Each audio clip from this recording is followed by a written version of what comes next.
नमस्ते छात्रों। अहमदनगर जिला मराठा विद्या प्रसारक समाज अहमदनगर संचालित श्री बाळेश्वर प्राथमिक माध्यमिक और उच्च माध्यमिक आश्रम शाला सालवे पठार तहसील संगमनेर जिला अहमदनगर से मैं प्राध्यापक श्री मुड़े जालिंदर भावराव इस ऑनलाइन शिक्षा प्रणाली में आप सभी का तहे दिल से स्वागत करता हूं। आज हम 11वीं कक्षा हिंदी एवं भारती 5वां पद्यपाठ मध्ययुगीन काव्य, इस काव्य के बारे में हम आज जानकारी लेने वाले हैं। मध्ययुगीन काव्य के अंतर्गत दो काव्यों का समावेश किया गया है।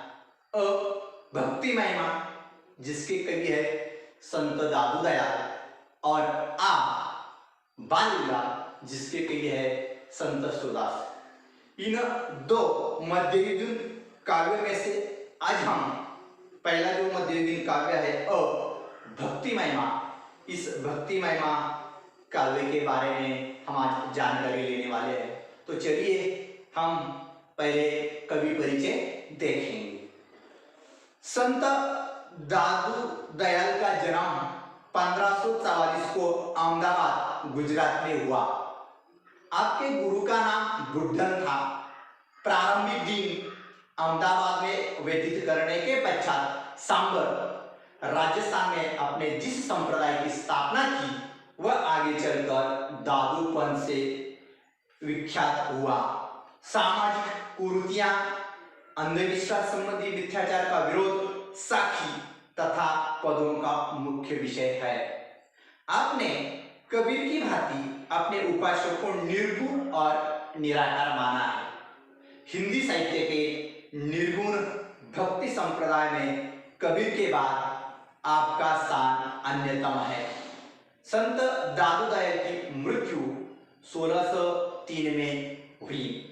प्रमुख कृतियां अनभयवाणी, कायाविली आदि।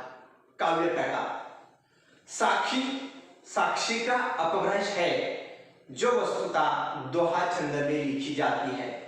साक्षी का अर्थ है साक्ष्य, प्रत्यक्ष ज्ञान, नीति, ज्ञानोपदेश और संसार का व्यावहारिक ज्ञान देने वाले छंद साखी नाम से प्रसिद्ध हुए। निर्गुण संत संप्रदाय का अधिकांश साहित्य साखी में ही लिखा गया है, जिसमें गुरु भक्ति और ज्ञान उपदेशों का समावेश है। नाथ परंपरा में गुरु वचन ही साखी कहलाने लगे। सूफी कवियों द्वारा भी इस छंद का प्रयोग किया गया है। काव्य परिचय। प्रस्तुत साखी में संत कवि ने गुरु महिमा का वर्णन किया है। ईश्वर को पूजने के लिए कहीं बाहर जाने की आवश्यकता नहीं है। ईश्वर तो मन के भीतर ही है। नाम स्मरण से पत्थर हृदय भी मक्खन सा मुलायम बन जाता है। प्रेम का एक अक्षर पढ़ने वाले और समझने वाले ही ज्ञानी होते हैं। मनुष्य को उसका अहंकार ही मारता है, दूसरा कोई नहीं। अहंकार का त्याग करने से ईश्वर की प्राप्ति होती है। जिसकी रक्षा ईश्वर करता है वही इस भव सागर को पार कर सकता है। ईश्वर एक है, वह सभी मनुष्यों में समान रूप से बसता है, अतः सबको समान मानना चाहिए। देखो यहाँ पे हमने भक्ति महिमा जो कविता है, इस कविता का परिचय हमने यहाँ पे देखा है। इस परिचय में हमने संत जो कवि है उस कवि का परिचय देखा है। उनका जन्म 1544 में हुआ है। गुरु का नाम उनका बुद्धन है। जो विख्यात संप्रदाय है संत दादू दयाल का, उनका नाम है दादूपंथ, और कवि की मृत्यु 1603 में हुई है। इसके बाद प्रमुख कृतियां भी हमने देखी है। दो प्रमुख कृतियां कवि ने लिखी हुई है। उसमें पहली है अनभयवाणी और दूसरी जो है वह है कायाविली। काव्य प्रकार यानी जो भक्ति महिमा जो काव्य है मध्ययुगीन काव्य, इस काव्य का जो प्रकार है वह साक्षी प्रकार है। साक्षी जो दोहा छंद में लिखी जाती है। और जो भक्ति महिमा काव्य है उस काव्य का परिचय भी हमने देखा है। भक्ति महिमा काव्य में कवि ने अपनी साखियों के माध्यम से ईश्वर महिमा, ईश्वर भक्ति तथा अहंकार और प्रेम आदि जो विषय है इन विषयों को सीधे साधे ढंग से अत्यंत सरल शब्द में प्रस्तुत किया है। तो हम आज इस कविता के पहले जो 3 साक्ष्य हैं उन 3 साक्ष्यों का अर्थ हम आज यहाँ पे देखने वाले हैं। तो चलिए हम एक एक करके 3 साखियों का अर्थ हम यहाँ पे देखेंगे। तो पहली जो साखी है वह साखी हम यहाँ पे देखेंगे। देखो पहली साखी, माखन मन पाहन भया, माखन मन पाहन भया माया रस पिया, पाहन मन माखन भया राम रस लिया।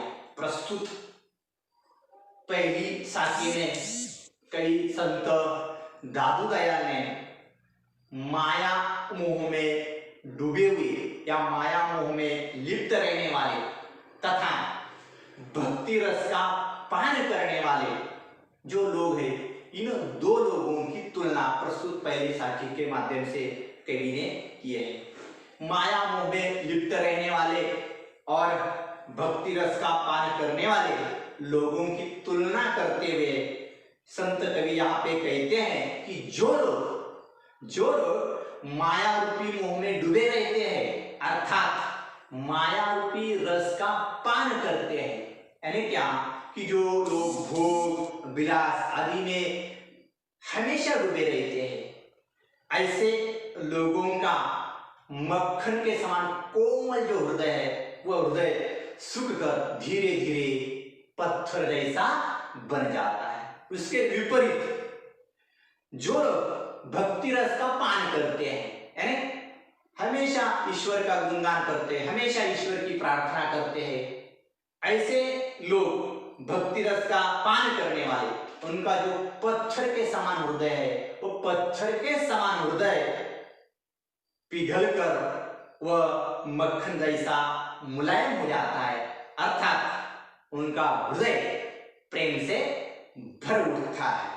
तो यहाँ पे हमने अर्थ भी देखे, मक्खन का अर्थ, माखन का अर्थ मक्खन होता है, पान का अर्थ पत्थर होता है, यानी माखन जैसा हृदय यहाँ पे कहा है मक्खन, और पान का अर्थ क्या हुआ है, पत्थर हो गया है। उसके बाद हम दूसरी साखी देखेंगे, जहां राम तहम मैं नहीं, जहां राम तहम मैं नहीं, मैं तहम नाही राम, दादू महल बारीक है दबे नाही ठाम। देखो इस साखी में भी कुछ कठिन शब्द है, उसमें मैं शब्द आया है। मैं का अर्थ होता है अहंकार, जिसे हम घमंड भी कहते हैं। मैं अरे अहंकार और घमंड, बारीक बारीक यानी पतला छोटा, जिसे हम कम चौड़ा भी कर सकते हैं। दवे यानी 2, कुएं को, ठाम यानी जगह स्थान।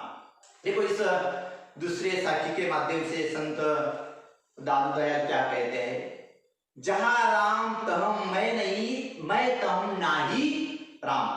यानी कवि संत दादू दयाल ने इस दूसरे साखी में अहंकार यानी मैं को यहाँ पे अहंकार कहा गया है, अहंकार और ईश्वर इन दोनों के बारे में अपनी जो राय है, अपना जो मत है वह यहाँ पे उन्होंने बता दिया है।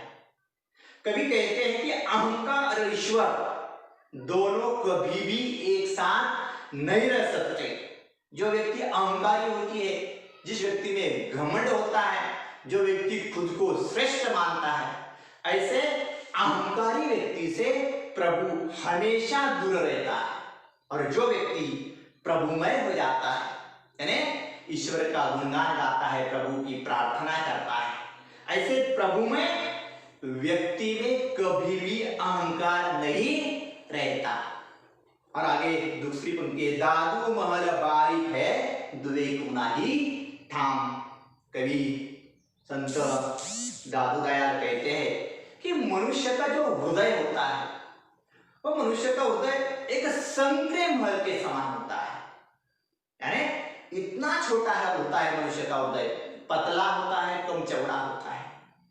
ऐसे संकरे महल के समान मनुष्य का हृदय होता है जिसमें प्रभु यानी ईश्वर और अहंकार दोनों कभी भी एक साथ नहीं रह सकते। अर्थात जिस व्यक्ति को प्रभु की भक्ति करनी है, जिस व्यक्ति को प्रभु को पाना है, ऐसे व्यक्ति ने सबसे पहले उनके हृदय में होने वाला जो मैं है यानी अहंकार है, उस अहंकार का त्याग करना चाहिए। त्याग करने के बाद ही वह व्यक्ति ईश्वर को पा सकती है। तीसरी साखी हम यहाँ पे देखेंगे, दादू गावे श्रुति सौ, दादू गावे श्रुति सौ, बानी बाजे ताल, यौमन नाचे प्रेम सौ, आगे दीन दयाल। यहाँ पे श्रुति शब्द आया है। श्रुति यानी याद करना या से स्मरण भी कहा गया है। ताल एक प्रकार का वाद्य है। ताल देखो, दादू गावे श्रुति सौ, बानी बाजे ताल, यानी कवि संत दादू दयाल ईश्वर भक्ति में लीन हो गया है। वो ईश्वर का गुणगान कर रहा है, ईश्वर नाम का जप कवि यहाँ पे कर रहा है। कवि मगन होकर अपने स्मरण शक्ति के सारे प्रभु की प्रार्थना कर रहा है, प्रभु की वंदना कर रहा है। और प्रभु की प्रार्थना करते समय, प्रभु का नाम लेते समय, प्रभु का गुणगान गाते समय कवि की वाणी जो है वो वाणी ऐसी मुखरित हो रही है जैसे मानो ताल बज रहा हो। यौमन नाचे प्रेम सौ, आगे दीन दयाल। कवि संत दादू दयाल ईश्वर भक्ति में लीन है। कवि का मन प्रेम उन्माद से ईश्वर भक्ति में नाच रहा है और कवि को उनके समक्ष उनके आराध्य और दीन दुखियों पर विशेष कृपा करने वाले जो प्रभु है वह प्रभु खड़े दिखाई दे रहे हैं। तो छात्रों, आज की ताशिका में हम सिर्फ इतना ही देखेंगे।